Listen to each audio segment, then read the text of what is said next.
पापा को मैसेज करती हैं कि और नहीं सह सकती पापा, ये कह के जो है वो रिधान्या जो है वो अ, फिर आगे वो कुछ भी नहीं कह पाती है और अपने पिता से जो है वो माफी मांगती है और कहती है कि 7 व्हाट्सएप ऑडियो मैसेज छोड़े हैं, जिसमें उसने कहा था कि यह दहेज के लिए कथित तौर पर प्रताड़ित किए जाने को और नहीं सह पाएगी। तो राधे राधे, नमस्कार। आप लोगों का मेरे चैनल में बहुत ज्यादा हार्दिक अभिनंदन। दोस्तों आप लोग कैसे? आई होप आप लोग बहुत अच्छे से होंगे, खुश से होंगे। बता दें कि आज की कहानी जो है वो तमिलनाडु के तिरुपुर की है। आज की कहानी जो है वो तमिलनाडु के तिरुपुर की है, जहाँ पे एक फैमिली होती है। फैमिली में पिता होते हैं कारोबारी, माता होती है, बेटी होती है और उस बेटी का जो है वो शादी कर दी जाती है। लेकिन शादी के बाद जो दहेज के जो लोभी लोग होते हैं, वो एक हंसती खेलती जिंदगी किस तरीके से खत्म कर देते हैं, वो आपको आज के उसमें पता चलेगा। अब क्या होता है कि लड़की जिसका नाम ये धान्या होता है, की 2 महीने की शादी की जो है वो तैयारियां होने लगती हैं और अच्छा सा लड़का देख करके माता पिता जो है उसकी शादी कर देते हैं। अब शादियों का माहौल है, अभी सारी रीति रिवाज रस्में होती हैं और शादी खत्म हो जाती है। और जैसे जैसे वक्त आगे बढ़ने लगता है, रिधान्या के जो ससुराल वाले होते हैं, उनको पति जो है वो उसको परेशान करने लग जाता है और मानसिक और शारीरिक रूप से जो है वो उसको प्रताड़ित करने लग जाते हैं, उसको परेशान करने लगते हैं, दुखी करने लगते हैं, लड़ाई झगड़ा करने लग जाते हैं। और अब क्या होता है कि अब ये जो रिधान्या होती है, इसके बहुत ज्यादा परेशान करने लगते हैं। रिधान्या तिरुपुर की निवासी अन्ना दुरई, जो एक गारमेंट के कपड़े मतलब इनका अपना कारोबार है। रिधान्या के जो पापा हैं उनका अपना कपड़ों का गारमेंट्स का काम है, उनकी एक कंपनी है जिसको वो चलाते हैं। रिधान्या की में शादी दोस्तों जो है वो 28 साल की होती है जब इसकी शादी होती है। उम्र जो है वो 28 साल की होती है। पति का नाम जो है वो कविन कुमार है, जिसकी शादी तय हो जाती है। शादी में जो है वो ये, क्योंकि पापा बिजनेसमैन थे तो काफी अच्छा मोटा पैसा था रिधान्या के पापा के पास, तो खूब अच्छे तरीके से ये लोग शादी करते हैं और खूब पैसा शादी में जो है वो खर्च किया जाता है। और अपनी बेटी को जो है वो उन्होंने उपहार के तौर पे 70 लाख की वॉल्वो कार दी जाती है और 800 ग्राम सोने के जो है वो गहने दिए जाते हैं। ये मैं फिर से बता देती हूँ, 70 लाख की वॉल्वो कार दी जाती है और 800 ग्राम सोने के गहने दिए जाते हैं। इससे भी जो है वो जब दिए जाते हैं, जब तो लड़के वाले बिल्कुल खुश रहते हैं, लेकिन बाद में इसको परेशान करना जो है वो शुरू कर देते हैं।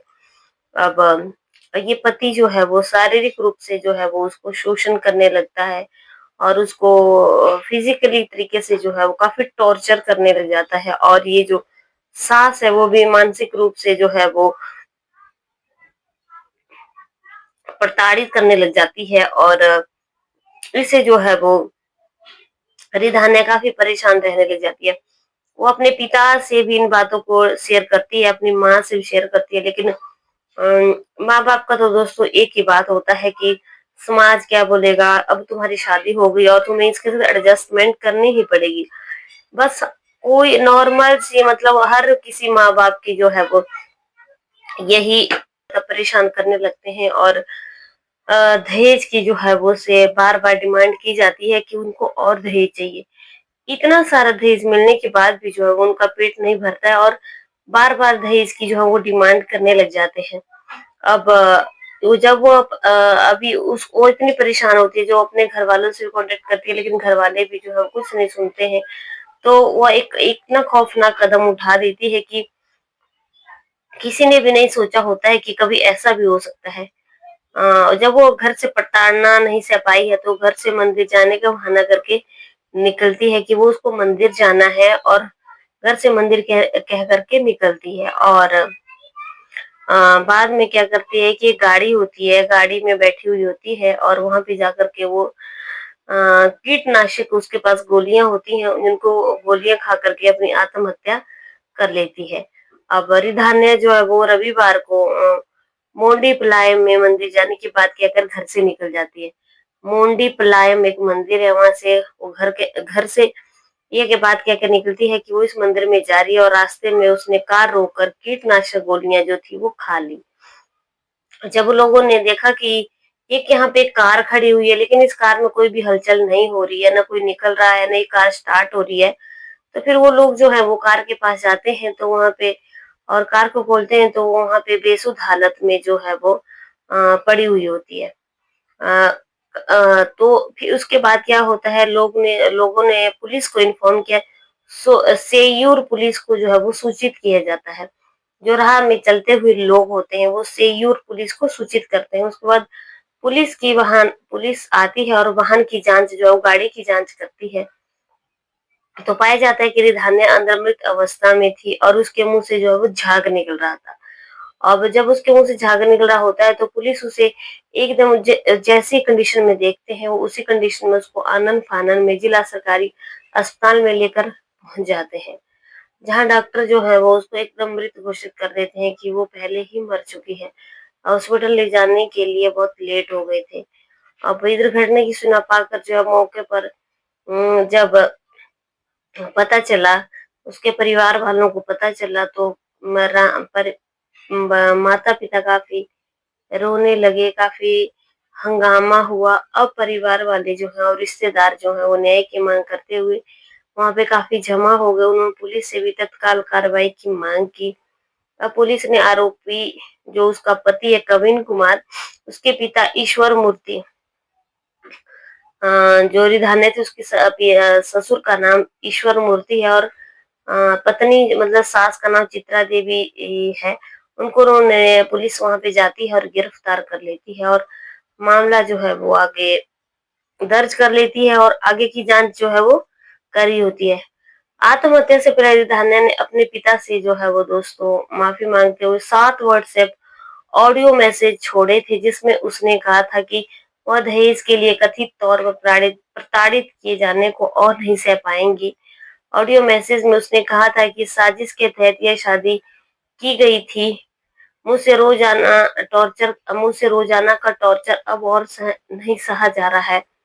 लोग समझौता करने को कहते हैं, कोई मेरी तकलीफ नहीं समझता।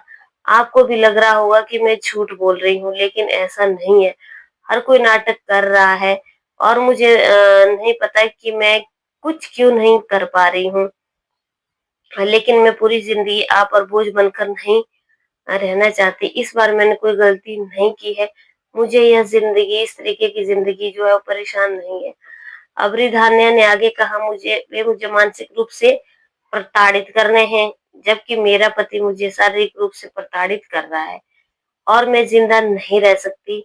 आप लोग कहते नहीं, पर आप लोग भी मुझे इस तरह देखकर चिंतित हैं। मैं आपकी तकलीफ समझ सकती हूँ। मुझे माफ करना पापा, सब कुछ खत्म हो गया, मैं जा रही हूँ।